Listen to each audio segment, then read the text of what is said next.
عليكم ورحمة الله وبركاته. معاكم يوميات عمر وسلمى. ان شاء الله النهارده هنعمل مع بعض احلى تونة مقلية والرز الجميل اللي بالبصل والخضرة الطازة الجميلة اللي منعناش. ما تنسوش تعملوا لايك واشتراك في القناة. اتفضلوا عندنا. الرحمن الرحيم. ازيكم يا حبايبي، عاملين ايه؟ ان شاء الله النهارده هنعمل مع بعض احلى سمك تونة مقلي بتتبيلة بسيطة خالص وسهلة خالص.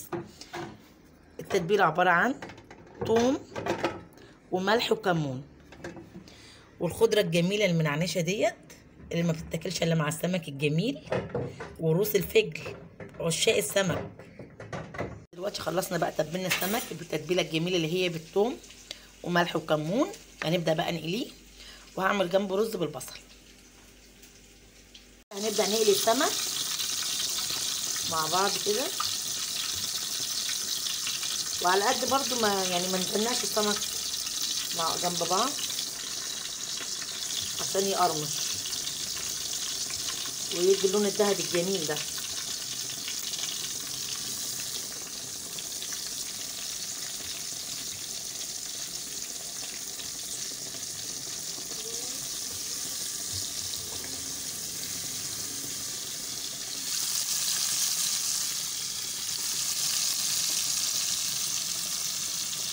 دلوقتي بنقلي السمك. حطينا كام قشرة ليمونة في الزيت وحطينا السمك بعد ما تبلناه ونحاول ما نزنقش السمك جنب بعضه عشان يقرمش كده. دلوقتي بقى هعمل الرز بالبصل. قطعنا بصلتين بالشكل ده كده. بعد ما بيحمروا خالص ويغمقوا بقوم نازله عليهم بالميه، وما بتغلي الميه فيها بقوم شايله البصل ده. اوريكم وانا بعمل. البصله ما احمرت نزلنا عليه بكوبايتين ميه، والبصل ده كده هنصفيه. يعني البصل ده انا هصفيه عشان يطلع الرز بس احمر.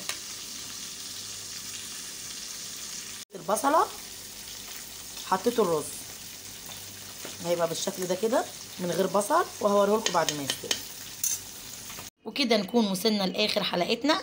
عملنا السمك المقلي التونه اللذيذه والرز الجميل اللي بالبصل والخضره المنعنشه.